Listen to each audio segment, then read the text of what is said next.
내일 시장 지금부터 시작입니다. 4시 마켓 위너, 4시 애프터마켓 진행의 조민재입니다. 이 코스피가 올해에만 벌써 8번째 서킷 브레이커가 발동이 됐습니다. 이 개인 마진콜만 해도 무려 10만 건이 발생이 됐고요. 이쯤 되면 그동안 너무 많이 올라서 조정받은 거라는 변명 더 이상 통하지가 않습니다. 이 시장의 센티, 그러니까 심리랑 수급이 동시에 무너질 때 나타나는 전형적인 이 과민 반응, 발작이라고 볼 수가 있겠죠. 자, 지금 이 시장에 대한 신뢰가 무너지신 분들 많으실 겁니다. 오늘 저와 함께 그 이유부터 이후의 대처까지 차근차근 알아보시기 바라겠고요. 우선 주요 지수 마감 상황부터 살펴보시죠.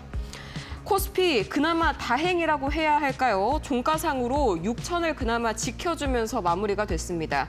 전반적으로 10% 이상의 엄청난 급락이 나오게 되면서 IMF보다 더 빠진 시장이다. 이런 악명을 오늘 또 얻게 됐네요. 6,023선에서 오늘 하락 마감을 지었고요. 전저점을 깨고 내려간 코스피에 이어서 코스닥은 그동안 뭐 오른 것도 없는데 빠질 때는 항상 비슷하게 빠집니다. 오늘도 7% 이상 하락하면서 장중에 700선이 깨지는 모습까지 확인이 됐죠. 결과적으로는 700선을 겨우겨우 커버를 하면서 마무리가 된 상황이었습니다. 코스피 200은 하락골이 더 깊었고요. 대형주 단의 급락이 오늘도 시장을 하락으로 이끌었다 해석해 볼 수가 있겠죠. 일중 흐름, 오늘 하루 종일 어떤 이벤트들이 시장을 움직였는지 조금 더 자세하게 분석해 보시죠. 먼저 코스피입니다. 밤사이에 뉴욕 증시에서의 반도체주가 급락했기 때문에 깨파락으로 출발을 했죠. 여기까지는 우리 모두가 어느 정도는 예상을 했던 그런 구간이었습니다. 어제 야간 선물이 거의 4~5% 급락하기 때문이었죠. 하지만 문제가 이때부터인데 연준의 7월 금리 인상 가능성이 오전장에서 부각이 확 되면서 장중에 10%가 넘게 급락이 나왔고요. 결과적으로는 오전 10시 13분경에 올해 8번째 서킷 브레이커가 발동이 됐습니다. 그 전까지는 서킷 브레이커가 발동이 되면은 저가 매수세가 들어오는 움직임이 강했거든요. 근데 이상하게 저번 서킷 브레이커, 그러니까 올해 들어서 7번째 서킷 브레이커부터는요. 브레이커가 걸리던 사이드카가 걸리던 저가 매수세가 들어오지 않습니다. 오히려 더 강하게 던지고 있는 외인들, 그만큼 우리 시장에 대한 센티, 심리가 악화됐다라고 볼 수가 있겠고요. 이 장중에 6천선이 붕괴되기도 했습니다. 6천선이 붕괴가 되어서야 약간의 저가 매수세가 들어오면서 겨우 6천선을 지켜내는 코스피였고요. 코스닥도 마찬가지로 깨파락으로 출발했습니다. 740선, 이때까지만 해도 이렇게 급락이 나올 줄 아무도 몰랐죠. 하지만 이제 낮 12시경에 마찬가지로 코스피가 밀리게 되면서 올해 3번째 코스닥 이 서킷 브레이커가 발동이 됐고요. 장중에는 700선이 아예 1년 3개월 만에 무너지기도 했습니다. 697선까지 내려갔다가 700선 소폭 지켜내면서 반등으로 마무리가 됐습니다.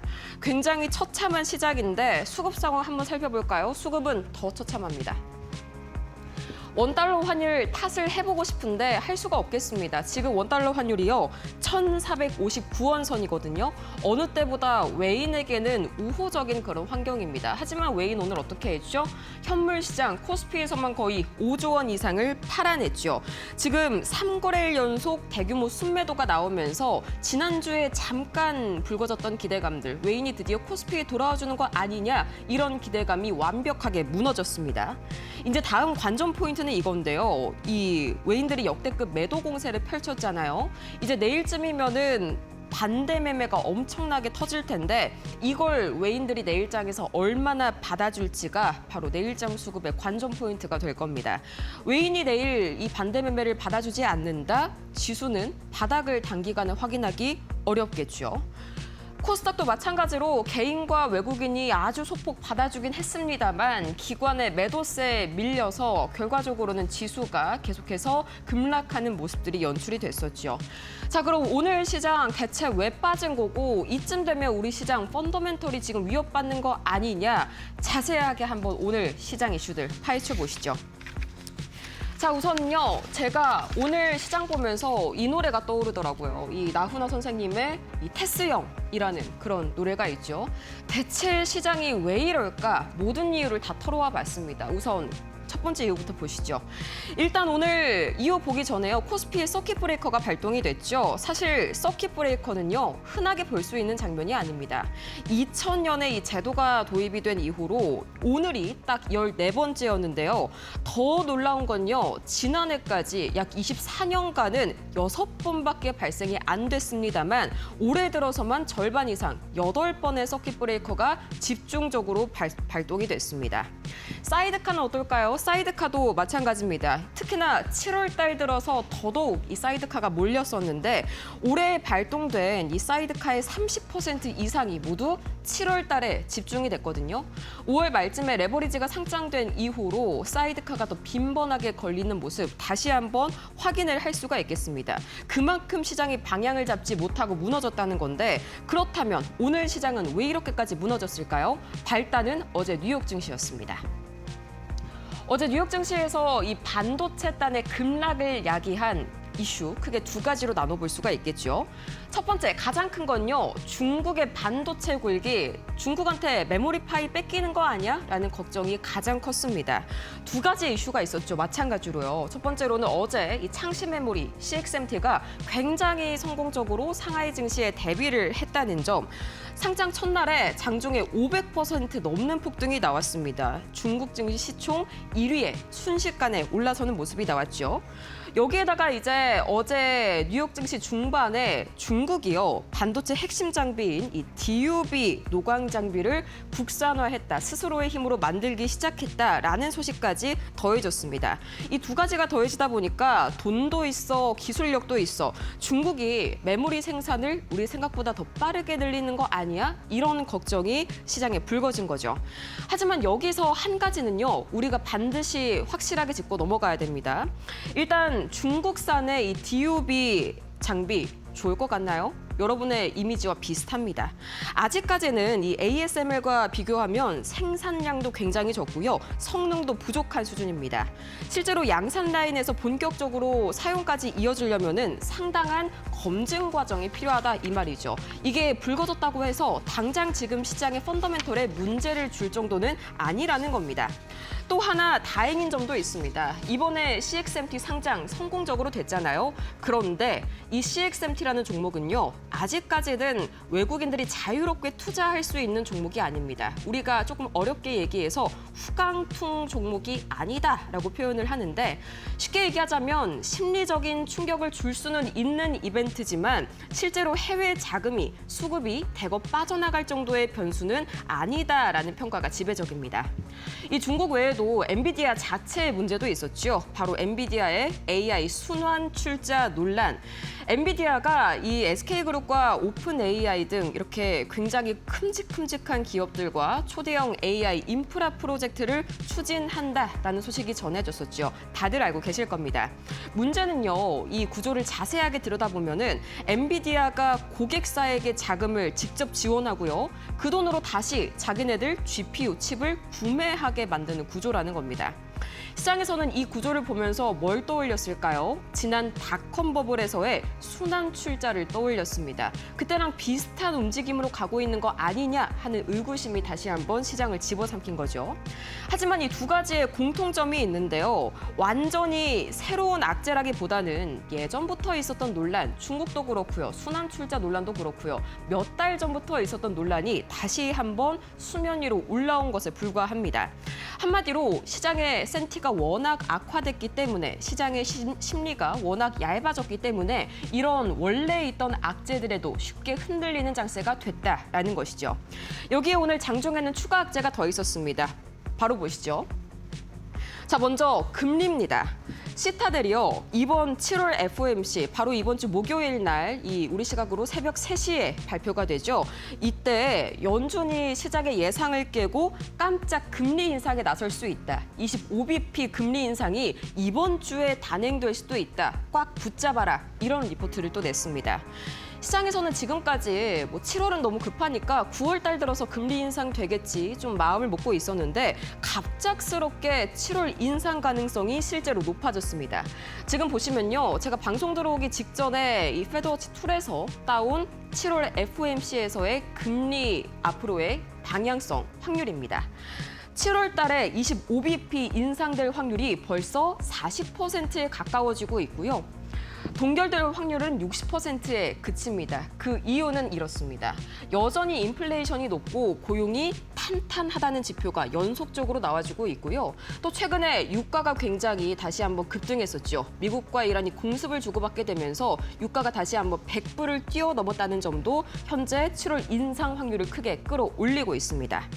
자, 이렇게 코스피가 중요한 기술적인 부담까지 같이 떠안게 됐는데 거기에다가 투심을 더욱더 악화시키는 두 번째 이슈가 있었죠. 바로 코스피가요. 중요한 지지선으로 여겨졌었던 120일 이동평균선을 한 번에 이탈했습니다. 오늘 깨파락이 나오면서 완전히 무너뜨렸거든요.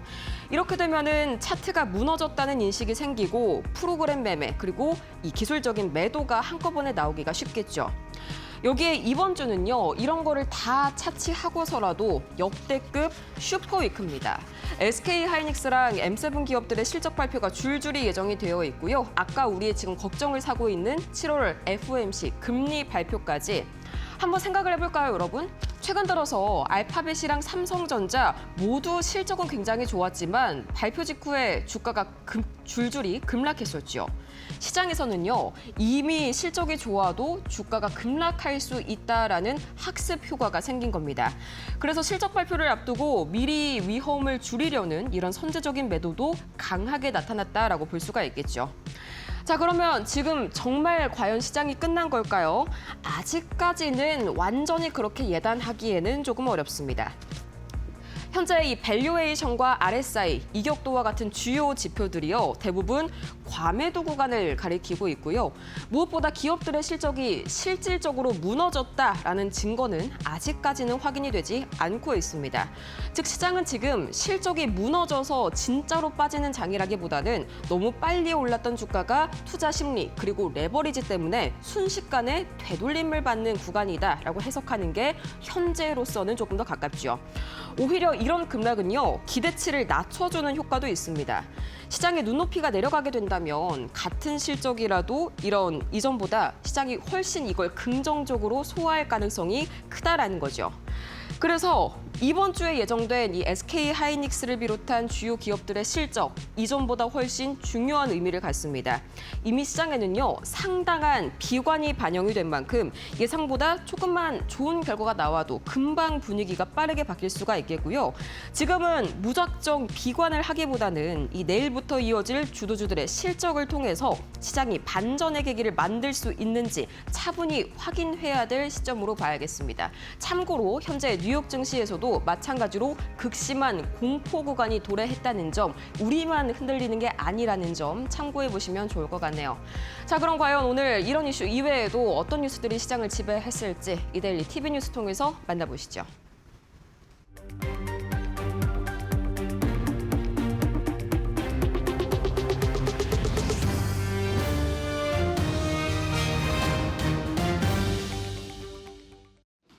안녕하십니까, 이동재입니다. 이데일리 TV 뉴스 첫 번째 소식 전해드립니다.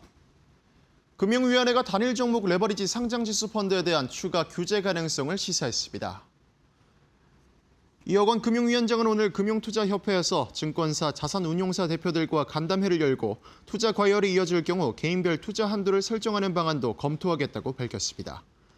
예시로는 개인 금융투자상품 투자금액 가운데 단일 종목 레버리지 ETF 비중을 20% 이내로 제한하는 총량 관리 방식이 거론됐습니다.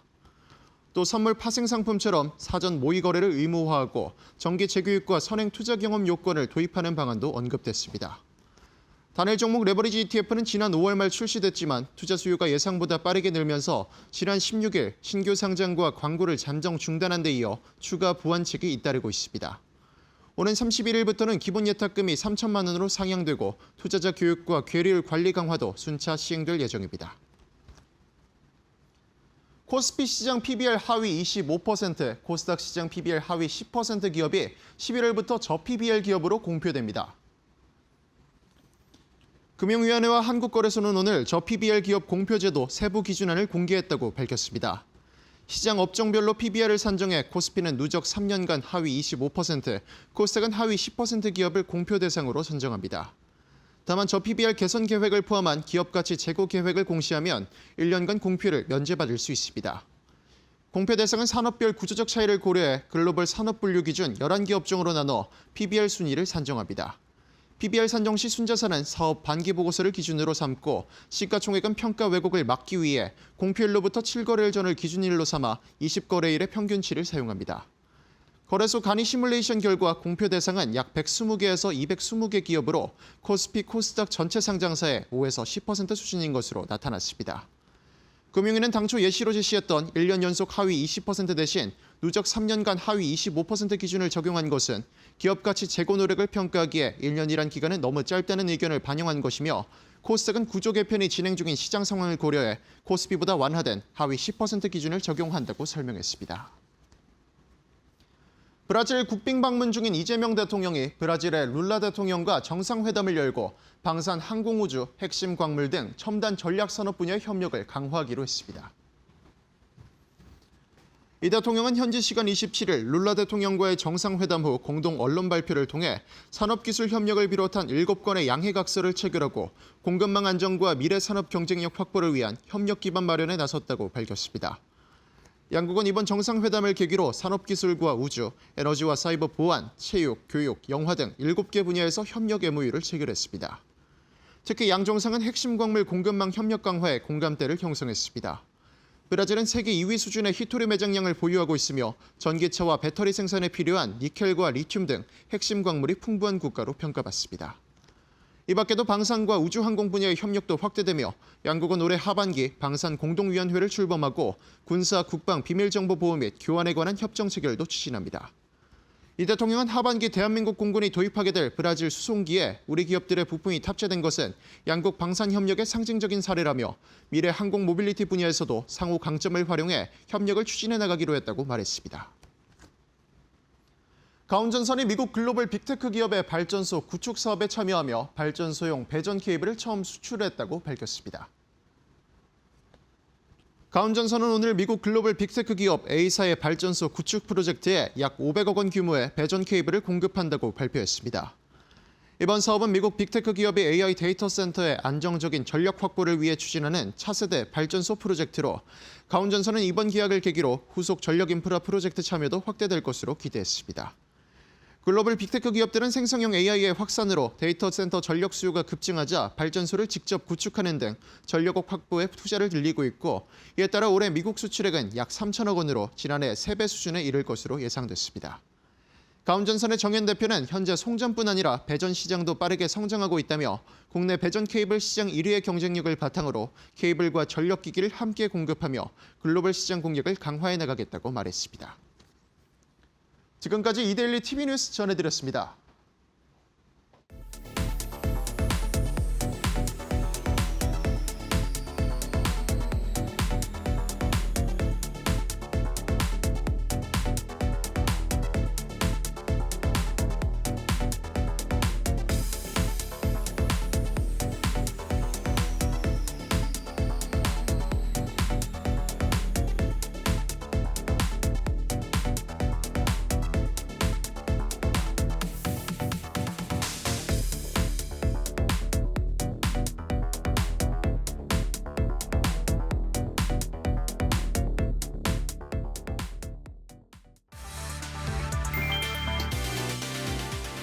도널드 트럼프 미국 대통령이 7월 FOMC를 하루 앞두고 연준을 향해 다시 한번 금리 인하를 압박했다. 트럼프 대통령은 전용기 기내에서 취재진을 만나 미국이 세계에서 가장 낮은 금리를 가져야 하며 금리를 내릴 경우 두 자릿수 경제 성장률도 가능하다고 주장했다. 또한 인플레이션 우려에 대해서는 물가가 급격히 떨어지고 있으며 이란 분쟁 종식 후 더욱 안정될 것이라고 설명했다. 특히 트럼프 대통령은 자신이 직접 지명한 케빈 워시 연준 의장을 지켜서면서도 금리 동결의 원인으로 연준 이사회 내부에 정치적 반대를 짚었다. 올해 들어 4차례 연속 금리가 동결된 가운데 이번 FOMC 회의에서 연준이 트럼프 대통령의 거센 인하 압박을 딛고 어떤 통화정책 결정을 내릴지 전 세계 금융시장의 관심이 집중되고 있다. 금리 결정 독립성을 둘러싼 논란 속에 미국 통화정책은 다시 정치의 한복판으로 들어섰다.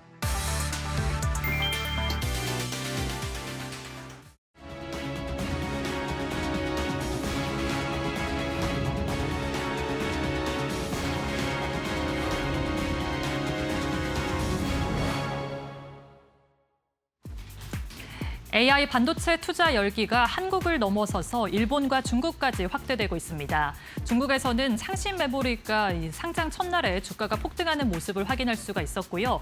일본에서는 키옥시아를 비롯해서 반도체 대표주를 중심으로 한 이 단일 종목 레버리지 ETF 상품이 출시될 수 있다라는 예고까지 있었는데요. 오늘 국내 증시에서는 반도체 투매가 나오면서 양시장이 급락세로 마무리를 했습니다. 앞으로 AI 반도체를 중심으로 더욱더 경쟁이 심화될 것으로 예상되는 가운데 현재 애프터마켓은 어떻게 흘러가고 있는지 확인해 보시죠. 먼저 코스피 시가총액 1위부터 5위까지의 종목부터 확인해 보도록 하겠습니다. 오늘 양시장이 급락하게 된 배경에는 미증시에서 메모리 반도체주들의 하락세도 있었는데요. 창신 메모리의 상장에 영향을 미쳤습니다. 마이크론과 SK하이닉스, 삼성전자를 바짝 추격할 수 있다라는 전망도 나왔고요. 오늘은 삼성전자와 SK하이닉스의 디램 과점 체제를 무너뜨릴 수도 있다라는 우려 섞인 전망까지 제기가 되면서 삼성전자와 SK하이닉스가 장 초반부터 급락세를 보였습니다. 장중에도 거의 회복하지 못한 채 마무리가 됐고요. 현재 애프터마켓에서도 삼성전자가 12.80%, SK하이닉스도 14.26% 떨어지고 있습니다. 하지만 하나증권에서는 삼성전자와 SK하이닉스의 이익 성장세가 2028년까지 지속될 것이기 때문에 현재 주가가 과도하게 조정을 받고 있다라는 지적이 있었다는 점은 참고하셔야겠습니다.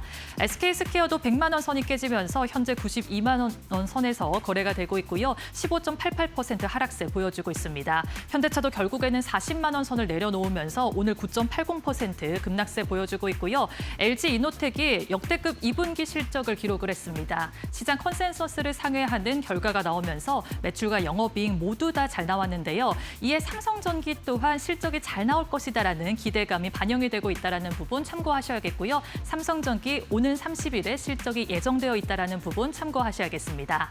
그렇다면 6위부터 10위까지의 종목들도 확인해 보도록 하겠습니다. 오늘 삼성전자가 하락세를 보이면서 삼성그룹주들의 흐름도 좋지가 않습니다. 삼성생명이 9.31% 떨어지고 있고요. 삼성물산도 10.31% 하락세를 보여주고 있습니다. KB금융은 오늘 호재 소식이 있었음에도 불구하고 매수세가 잘 들어오지 않으면서 3.82% 떨어지고 있는데요. 구글 클라우드와 전략적으로 협업을 한다라는 소식을 밝히면서 AI 기술과 이 금융이 앞으로 결합될 수 있다라는 기대감이 반영이 됐습니다. 하지만 전방위적으로 오늘 업종들이 하락세를 보이면서 KB금융 힘을 내지 못하고 있고요. 2차 전지단에서도 오늘 하락하는 종목이 많았습니다. LG에너지솔루션 5.86% 떨어지고 있고요. 그나마 오늘 시장에서 제약바이오주가 오전에 선방을 하기는 했습니다. 상승폭이 그렇게 크지는 않았는데 삼성바이오로직스가 장중에 빨간불을 켜내기도 했고요. 애프터마켓에서도 상승세를 잠깐 보이기도 했습니다. 먼저 2분기 역대급 실적을 내놓았는데요. 매출도 1조 원을 넘어섰는데 매출과 영업이익 모두 다 시장 컨센서스를 상회하는 어닝 서프라이즈를 기록을 했고요. CDMO 분야에서 계속해서 수주를 확대하고 있다는 점을 시장에서는 긍정적으로 평가하고 있습니다.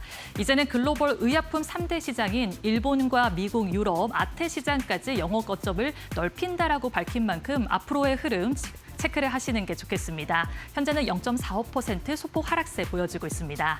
그렇다면 코스닥 시가총액 상위 종목들의 흐름도 확인해 보도록 하겠습니다. 오늘 양시장에서 매도 사이드카와 서킷 브레이커가 동시에 발동될 정도로 거센 매도세가 많이 나왔었는데요. 기술주와 제약바이오, 로봇주 모두 다 조정을 받았고요. 중국에서 반도체를 양산한다라는 소식이 들려오면서 오늘 반도체 장비주들의 낙폭도 상당히 깊었습니다. 먼저 2차 전지단에서는 에코프로비앱이 8.14%, 에코프로도 9.55% 하락세 보여주고 있고요. 어제 레인보우 로보틱스가 45만 원 선까지 올라갔었는데 오늘은 다시 내려가면서 10.20% 하락세를 보여주고 있습니다. 리노공업은 파업 리스크를 가지고 있는데요. 노조와 이 리노공업사 측에서 이 성과급에 있어서 협의가 잘 되지 않으면서 23일부터 무기한 총파업에 들어갔습니다. 오늘 12.18% 떨어지고 있고요. 알테오젠은 할로자임의 분쟁 이 소송 관련해서 리스크가 있었는데요. 최근에는 이 리스크가 조금 완화가 되면서 매수세가 들어오기도 했습니다. 오늘은 5.13% 하락세 보여주고 있습니다. 그렇다면 6위부터 10위까지의 종목들의 흐름도 확인해 보도록 하겠습니다. 현재 파마리서치만 상승불 켜내면서 제약바이오단에서는 그나마 잘 움직이고 있고요. PSK 반도체 장비단에서는 14.45% 낙폭이 깊은 상황입니다. 4일 전에 현대차 증권의 리포트가 있었는데요. PSK의 주요 고객사들이 동시다발적으로 본격적으로 투자를 단행하고 있다라는 긍정적인 소식이 있었습니다. 여기에 주력 상품인 이 스트립 장비가 작년에 글로벌 시장 점유율 1위를 기록한 점에 대해서도 긍정적으로 평가를 했는데요. 2분기 호실적이 나올 것이다라는 전망이 있었던 만큼 실적도 잘 체크를 하셔야겠고요. ABL 바이오와 리가켄 바이오 5.65%, 7.68% 떨어지고 있습니다. HLB는 최근에 하한가를 터치를 했었는데 담관암 치료제가 FDA의 승인이 날 수 있다라는 기대감이 반영이 되면서 상승으로 전환을 했습니다. 오늘은 3.97% 떨어지고 있다는 부분 확인하셔야겠고요. 파마리서치는 오늘 상상인 증권의 리포트가 있었는데요. 2분기 실적이 매우 잘 나올 것이다라는 분석이 있었습니다. 리쥬란 매출도 늘고 있는데 화장품 부문에서 수출 성장세가 뚜렷하다라는 분석이 있었다라는 부분 참고하셔야겠고요. 오늘 그래도 0.27% 그나마 힘을 좀 보여주고 있습니다. 지금까지 애프터마켓 흐름 확인해봤습니다. 네, 애프터마켓 1부 이어갑니다. 정말 이런 난세 속에서 오늘 마치 구원하러 오신 분이 아닐까 싶네요. 저희 가다니엘 파트너님 바로 옆에 나와 계십니다. 파트너님 어서 오세요. 네, 안녕하세요. 정말 네, 파트너님 반갑습니다. 오늘 너무 그리웠습니다. 코스피가요. IMF 때보다도 더 빠졌습니다. 우리 시장 진짜 이대로 끝인가요? 하단이 얼마라고 보세요, 지금? 네, 먼저 이 말씀을 드리고 싶습니다. 네. 오늘 장을 한 줄로 좀 요약을 해보면은 그냥 강하고 담대하라, 두려워하지 말고 놀라지 말라 이렇게 좀 말씀을 드리고 싶고요. 담대하라. 네, 담대하라고 말씀을 드리고 싶습니다. 네. 자, 오늘 이렇게 시장이 빠진 부분들이 저는 분명하게도 다시 한번 좀 튀어오르기 위한 힘의 그런 부분들이 있다라고 좀 말씀을 드리고 싶고요. 일단 가장 빠졌을 때에 대한 이유를 먼저 알아야겠죠.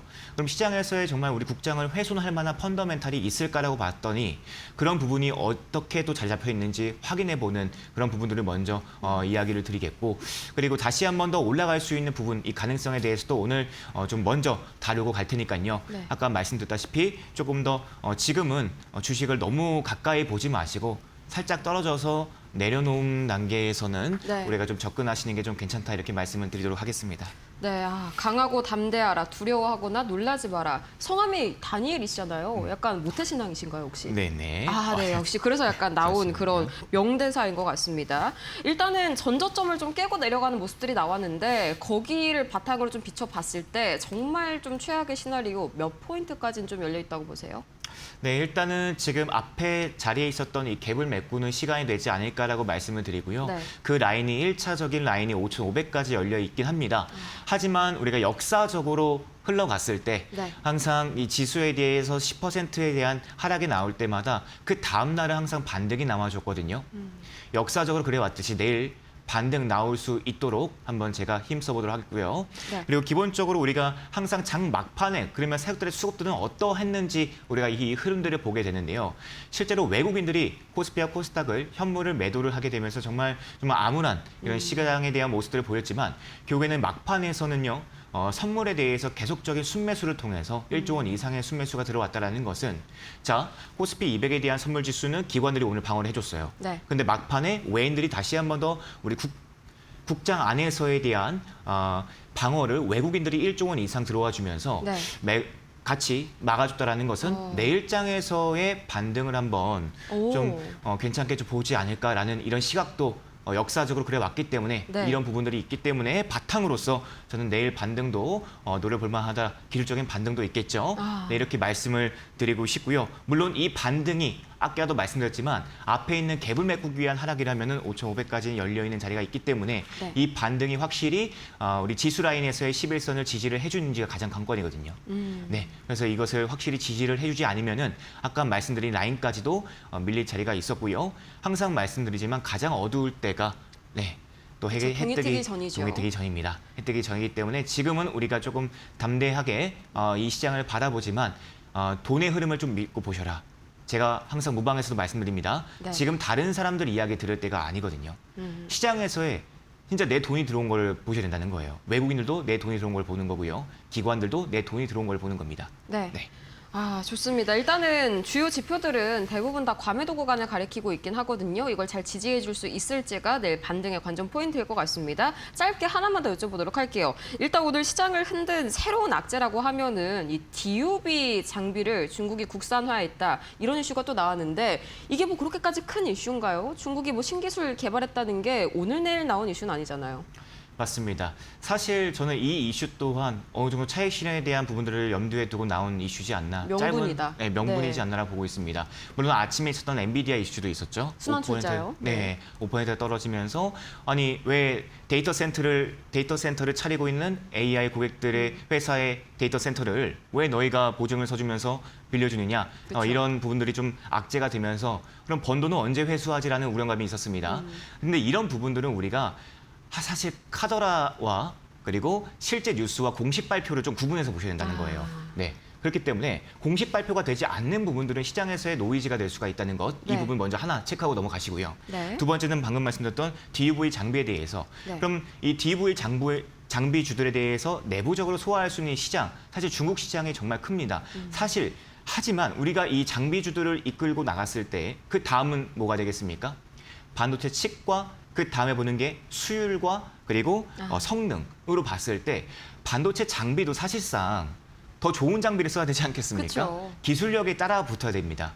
그리고 그 장비를 또 지을 때는 그에 대한 장비 수주에 또 들어가는 그 기계의 장비의 칩들과 그런 기계에 대한 부품과 그리고 이 전력들이 또 다 들어가겠고요. 네. 자, 이런 부분들이 다 이제 생산이 되고 나서 또 이제 시작이 됐을 때 결국에는 시간이라는 단어가 붙게 돼요. 이 키워드가 붙게 된단 말이에요.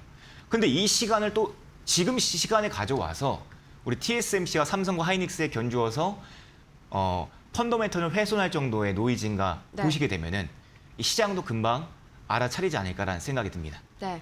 일단은 이 DUV 노광 장비의 시장 영향을 보려면 ASML 주가 보는 게 제일 빠르잖아요. 안 네. 그래도 방금 이제 네덜란드 증시 열렸는데 ASML 주가가 마이너스 0.52% 약보합권으로 시작이 됐다. 그렇게 네. 급격한 투매는 나오지 않았다는 점 참고해 보시면 좋을 것 같고요. 그럼 이제 애프터마켓에서의 특징 섹터 한번 넘어가 볼까요? 오늘 섹터는 뭐 한 가지로 좀 좁혀지네요. 네, 맞습니다. 제가 어제도 좀 말씀드렸지만 결국엔 시장에서의 돈의 흐름들이 네. 흘러갈 때를 찾아야 되는데 AI 섹터 안에서 이번에 AI 서밋 이벤트적으로 발생된 부분들이 쉽게 끝나진 않을 것이다. 계속 흐름이 이어갈 것이다라고 말씀드렸던 부분들이 오늘 또 부각이 되면서 네, AI 인프라 생태계 안에서 AI 피지컬과 그리고 소프트웨어 생성형 AI가 네. 같이 좀 부각이 된 부분들이 있는 것이죠. 그래서 저는 AI 인프라와 반도체 투자에 대한 의지가 오늘까지 이어지는 재확인되는 날이지 않을까라고 좀 말씀을 드리겠고요. 그리고 특히 네이버, 엔비디아 간의 대규모 전략적 파트너십, 그리고 글로벌 인프라 협력, 또 삼성은 엔트로픽과 파트너십과 SK그룹주의 빅테크들의 이런 기가와트급의 데이터 센터에 대한 계획들까지 네. 그 다음의 이슈들을 봤을 때 이런 로드맵들을 보게 되면은 네. 굉장한 부분들이 있다는 말입니다. 그러면 우리 국장에서는 이런 부분들이 더 부각이 돼야 되는데 밀렸다는 거예요. 그래서 더더욱 우리가 내일장에서의 반등이 좀 기대되는 부분들이 있는 것도 있겠고요. 네. 그리고 오늘 이따가도 이어서 말씀드리겠지만 이제는 M7에 대한 빅테크 실적 발표가 있는 것만큼 자 이런 부분에서도요 분명히 옥석 가리기가 있을 겁니다. 네. 그래서 실질적인 수혜를 입은 핵심주들이 이번 오늘 장에서도 조금 특징주들로 반영되지 않았나라고 말씀을 드리겠습니다. 네, 이 와중에 속보가 한 가지가 지금 뜬 게 있는데 TSMC 일본 팹이 있는 곳에서 진도 7의 지진이 발생이 됐다고 합니다. 이거 반도체주들의 심리에 좀 영향을 미칠 수 있는 뉴스가 하나 뜬 것 같은데 참고를 해보시면 좋을 것 같고요. 이제 종목 한번 특징적인 움직임 보인 종목들로 한번 넘어가 보도록 할까요? 물론 이것도 거의 다 AI 인프라에서 파생되는 종목일 것 같아요. 첫 번째 친구 뭔가요? 네. 첫 번째 친구 네. KNR 시스템이라는 종목이고요. 사실 오늘도, 어제 제가 좀 말씀을 드리고 나서 오늘 또 추가적인 상승세와 함께 좀 급등이 나와 주었는데요.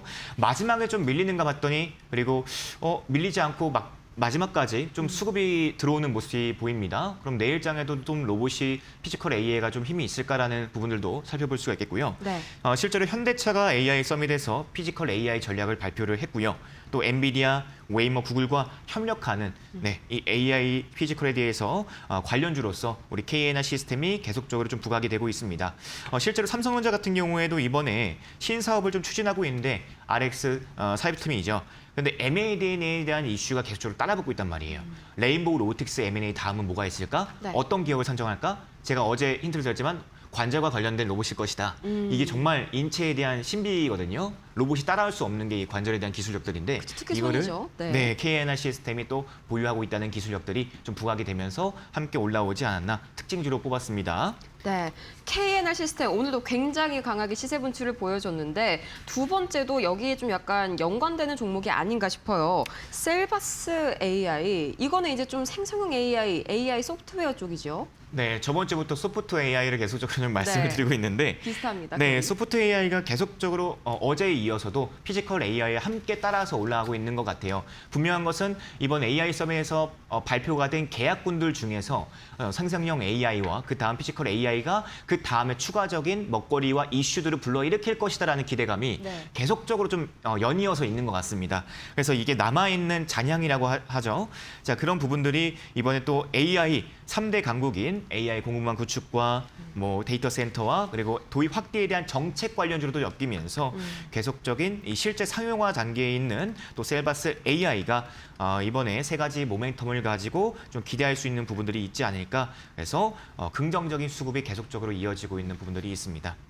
네, 이렇게 해서 셀바스 AI까지 긍정적인 모멘텀들 이어지고 있다라고 말씀을 주셨습니다. 오늘 장의 특징적인 종목들 이 두 가지 확인을 해봤고요. 더 자세한 내용 궁금하신 분들께서는 저희 가다니엘 파트너님과 함께 쭉 이 시간 끝나도 쭉 공부 이어가시면 좋을 것 같네요. 그럼 내일 장에서는 과연 어떤 전략 필요할지 키워드 통해서 얼른 SOS 진단 받아볼게요. 네, 첫 번째 키워드입니다. FOMC 회의 드디어 이번 주에 FOMC 7월 금리 결정이 발표가 되는데 문제는요. 지금 시각 금리 인상 가능성이 38%까지 치솟았습니다. 반면에 7월 금리 동결 가능성은 62%로 거의 약간 좀 비등해지는 느낌이 지금 오고 있는데 과연 FOMC 실제로 인상으로 이어질지 자세하게 파헤쳐 보도록 하겠고요. 두 번째입니다.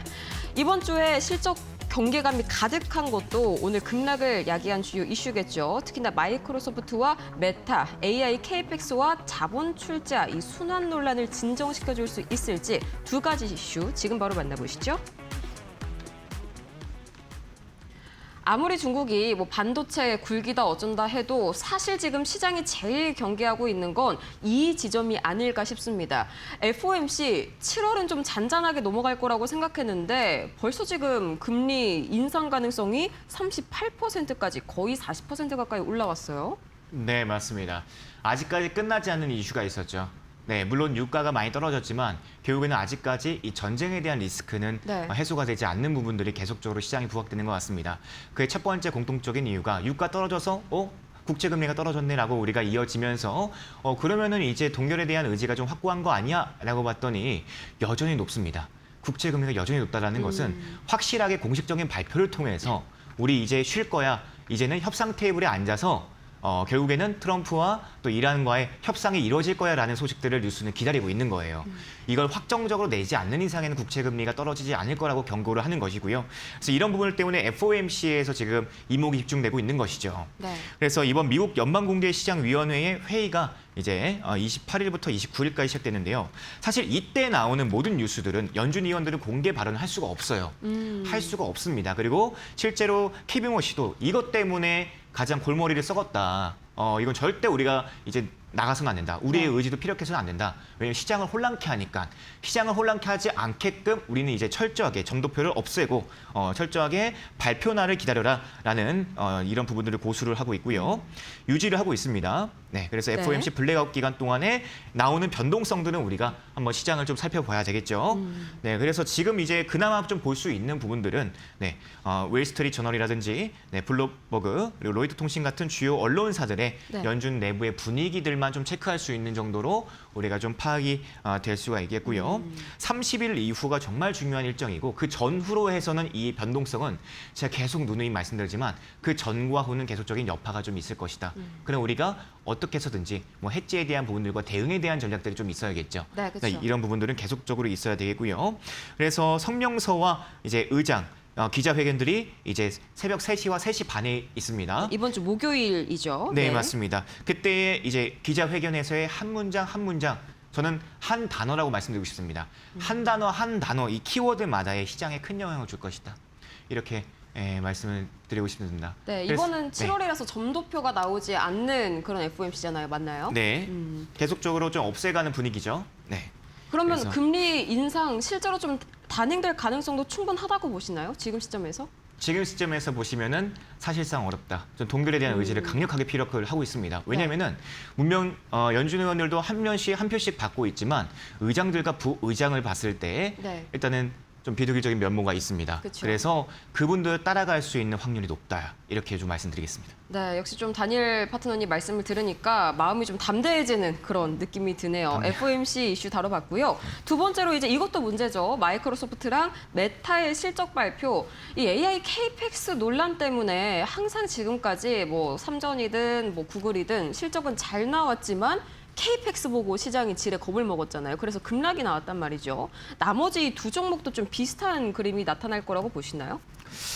비슷한 흐름으로 나아갈 가능성이 일단 높다 이렇게 좀 말씀을 드립니다. 네. 하지만 이 변동성은 어디까지나 변동성이라고 말씀을 드리고 싶고요. 그래서 우리가 가장 중요하게 볼 포인트는 그겁니다.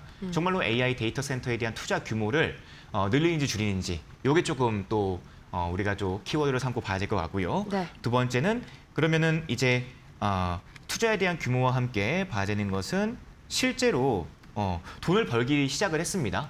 근데 이 캐펙스에 대한 부분들도 보게 되면은 구글이 이미 앞서서 보여준 부분들이 있어요. 네. 매출 비중이 높았어요. 계속 높다기보다 이 매출 비중이 점차적으로 넓혀나가고 있는 상황들을 우리가 확인을 했고요. 그리고 매출 비중을 보게 되면은 실제로 AI 데이터 센터와 함께 AI 수익 모델에 투자를 하니까 돈을 버네라는 걸 구글이 이제 보였단 말입니다. 네. 그렇기 때문에 이 구글에서 보여준 실적과 함께 뒤를 이어서 우리 MS, 마이크로소프트와 그리고 메타에 대한 실적 또한 분명히 확인을 해봐야겠죠. 그러면은 실적이 확인된 다음에 어느 정도에 대한 매출 비중이 차지를 하는지, 네, 비중이 정말 늘어났는지 확인을 하는 것이 필요하고요. 네. 두 번째는 아까 전에 말씀드렸던 AI 데이터 센터에 대한 투자 규모에 대해서 우리가 좀 점검을 해봐야 될 것 같다. 네, 이거에 대해서 시장에 좀 신경을 많이 쓰는 것 같아요. 네. 그래서 엔비디아가 이제는 인증을 해주면서 CDS에 대한 부분들 이런 부분들을 감수하면서 돈을 빌려준다고 이런 이슈 나오는 이유가 시장에서 정말 예민하게 받아들일 수 있는 키워드가 그거지 않나라고 말씀을 드리고 싶습니다. 그럼 그 CDS 수준은 현재로서는 걱정할 단계는 아닌 건가요? 저도 그걸 되게 약간 집중해서 봤거든요. 저는 걱정할 수 있는 단계일까라고 말씀드리고 싶습니다. 네. 걱정할 수는 있는 단계이다. 확실히 오라클도 이전에 한번 CDS 문제로 이제 큰 폭의 급락이 나왔었는데 엔비디아도 CDS 문제로 좀 결부가 되다 보니까 시장이 더 민감하게 받아들일 수 있다는 점 좀 참고를 해보시길 바라겠고요. 일단은 금리 인상 이 향방이 굉장히 중요하겠네요. 만약에 금리 인상이 단행이 된다면 이런 모든 것들이 거품이 아니라 실제적인 문제로 좀 불거질 수가 있는 거잖아요. 네, 맞습니다. 자, 네, 일단은 저희 애프터마켓 출발한 지 이 장 마감 이후로 약 1시간 지났습니다. 바로 중간 점검부터 해보시죠. 우선 KRX 종가 대비 NXT 등락률 0.01% 강보합권입니다. 거의 움직임 없고요. 이제 거래대금 상위 종목 움직임들 한번 체크를 해보셔야겠죠. 먼저 코스피입니다. 역시 전 업종이 그리고 전 섹터, 전 종목이 하락불을 강하게 켜내고 있네요. 삼성전자가 13% 이상 그리고 SK하이닉스가 14%, 정규장과 큰 차이가 없습니다. 반도체도 물론이고요. 네이버도 오늘만큼은 6%가량 이 애프터마켓에서의 하락폭이 더 커지는 그런 움직임이 나타나네요.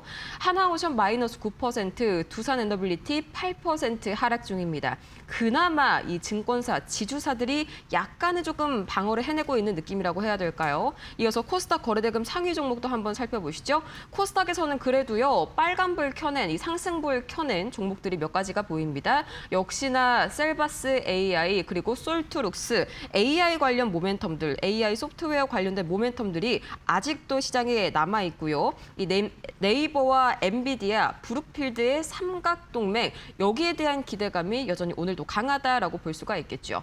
그리고 일부 조선기자재도 강한 모습인데요. 현대임스가 2% 상승 중입니다. 하나오션이 올해 2조 원의 영업이익을 눈앞에 뒀다. 그리고 이 한미 조선기술 협력 마스카 프로젝트가 본격적으로 이제 박차를 가하고 있다. 이런 기대감들이 오늘 2%대 추가 상승 일으키고 있습니다. 나머지 종목들은 전반적으로 전업종에서 현재 하락이 좀 고르게 나오고 있는 코스닥이네요.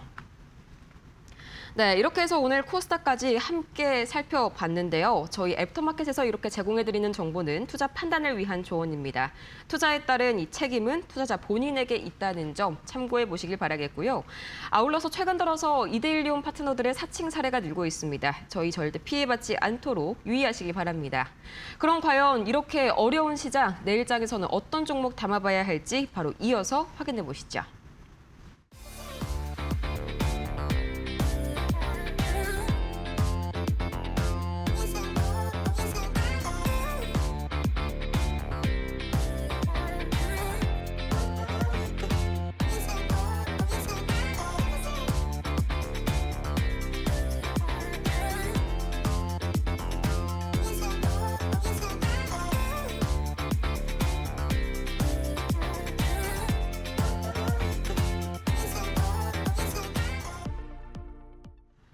그래서 이렇게 힘겨운 여러분들 위해서 오늘 특별하게 준비했습니다. 저희 다니엘 리뷰 시간 보니까요. 오늘 세 종목들이 굉장히 놀랄만한 퍼포먼스를 보여줬어요. 일단 아진엑스텍 한번 1차 매수가 때부터 좀 관심 있게 보셔라라고 말씀을 주셨는데 17% 넘는 그런 수익을 안겨줬었죠. 네, 맞습니다. 확실히 이 시장에서의 피지컬 AI에 대해서 계속적인 좀 수급을 받다 보니까 네. 제가 어제 말씀드렸던 1차 매수가 라인을 박스권으로 좀 설정을 해두시고 네, 이 6,000원 위의 라인부터 제가 말씀을 드렸거든요. 그래서 이 라인에서부터 17% 이상의 상승세를 보이면서 좀 강한 시세를 냈었는데요. 어제 내일장 모사지에 대한 부분들 중에서도 관심종으로 다시 두신 분들께서는 네. 내일장에서 보기에는 적절한 종목이지 않았나 이렇게 말씀을 드리겠습니다. 네. 네, 축하드립니다. 축하드립니다. 이어서 네. 조화제약도 1차 목표가를 바로 달성을 했어요. 성과가 바로바로 나오네요. 네, 조화제약이 사실상 어제 이 눌림 자리에서 제가 네. 히든 종목을 드렸거든요. 히든 종목으로 드렸거든요. 네, 그래서 이 히든 종목에 대한 타점과 정확하게 또 맞물리면서 네, 22% 오늘 네, 저점 대비 25%까지도 올라갔네요. 네. 1차 매수가 대비했을 때는 한 20% 이상 이렇게 말씀을 드리면서 정말 제약바이오 관련주 뿐만 아니라 이 내부에 관련돼 있는 액면 변압에 대한 이슈까지 받아들이면서 시장에서는 계속적으로 좀 시세를 내려 하는구나. 그래서 좀 빠르게 올라온 1차 목표가까지 올라왔습니다. 네. 축하드립니다. 마찬가지로 어제 짚어주신 종목인데 이 친구는 더 놀랍습니다. CP 시스템 얘도 히든 종목 출신이죠. 벌써 70%나 이 수익을 쌓았어요. 네, 맞습니다. 사실 지금 이렇게 보니까 뭔가 홈쇼핑 같은 느낌이긴 한데 너무 빠르게 좀 흘러가는 부분들이 있지만 CP 시스템 같은 경우에는 또 우리 CXMT 관련해서 주말 동안에 꼭 봐야 될 종목으로 히든 종목을 올렸습니다. 그렇기 때문에 결국에는 이 상장에 대한 이슈 타이틀이 있고 국내에 영향을 미칠 만한 정말 매력적인 이슈가 있다면은 이런 종목쯤은 우리가 담아두시면 정말 네. 괜찮을 것 같다라고 말씀드리면서 우리 CP 시스템이 강하게 또 70%까지의 시세가 나고요. 물론 2차 목표가 이상 올라갈 때는 제가 항상 타이틀 아래 크게 걸어놓죠. 네. 거래량을 동반된 돌파는요. 다음 날 추가 상승에 대한 여력이 있으니까 살펴보셔라라고 항상 다뤄놓습니다. 그렇게 될 경우에는 어떻게 된다? 오늘과 같은 CP 시스템에 대한 상승, 70%에 대한 상승이 나와주는 겁니다. 정말 하루 이틀 만에 이 정도 성과가 나온다니까 오늘의 히든주를 안 여쭤볼 수가 없겠네요. 오늘 히든주 어떤 때보다도 강한 종목이라고요. 네, 맞습니다. 사실 이 종목 같은 경우는 최근에 황금 봉투까지 이제 치고 내려오긴 했지만 한 번 상승이 나오고 나서 눌린 종목입니다. 그래서 세력이 조용히 매집을 시작을 했을 때에 대한 특징이 있는 히든 종목인데요. 대부분 투자들이 올리고 나서 내려갔을 때는 관심을 끕니다. 그럴 때 세력들은 나가지 않고 기다리고 있는 거거든요. 그래서 FDA 관련 모멘텀을 가지고 있기 때문에 단기적으로도 좀 눌림 자리에서 우리가 좀 공략을 해보면은 우리가 지금 시장에서는 제약바이오만큼 매력적인 재료가 없다고 좀 말씀을 드리고 싶고요. 네. 그리고 이 기업 같은 경우에는 방사성 의약품 분야에서도 오랜 기술력과 생산 인프라를 보유하고 있기 때문에 암과 퇴행성 뇌질환 진단에도 사용되는 이 PET 방사성 의약품을 개발해 생산하는 기업입니다. 그래서 최근에는 FDA 등록 관련해서의 모멘텀이 계속적으로 좀 부각이 되면서 앞전에서의 상한가를 갔던 이력이 있거든요. 네. 상한가를 갔다라는 것은 결국에는 그 다음에 대한 부분들 연속성에 대해 볼 수가 있는데요. 연속성에 대한 부분들을 봤을 때 이 세력들이 안 나갔네라고 볼 수가 있다는 겁니다. 안 나갔으면 우리가 어떻게 나갈 거야라고 보게 되면은 생각을 했을 때 올려야지 나가겠죠. 네, 그런 부분들이 또 관심주로 되면서 우리가 충분히 시가총액 대비했을 때 성장성이 있다 이렇게 말씀드리겠습니다. 네, 제가 시장이 장인 만큼 오늘 아침부터 파트너님을 열심히 닥달해서 역대급 히든 종목 들고 왔습니다. 궁금하신 분들께서는 문자 메시지 샵 377 2번을 통해서 가다니엘 4글자 보내주셔도 되시고요. 저는 이번 주 그리고 오늘 밤 당장 함께하고 싶어요 하시는 여러분을 위해서 오늘 밤 9시에 1시간 동안 이 파트너님의 강의 공개 방송이 준비가 되어 있습니다. 지금 외인 선물이요. 순식간에 종가에 플러스 2조 7천억 원 순매수로 돌아섰거든요. 잊지 마시기 바랍니다. 강하고 담대하라, 두려워하거나 놀라지 말아라. 자, 그러면 오늘 파트너님께는 여기서 인사를 한번 마지막으로 드리도록 할게요. 파트너님, 오늘 도움 말씀 그리고 안심되는 말씀 고맙습니다. 네, 감사합니다. 네, 오늘 애프터마켓이 준비한 순서는 여기까지입니다. 저희는 내일 오후 4시에 다시 찾아오도록 할게요. 오늘도 함께해 주신 여러분 고맙습니다.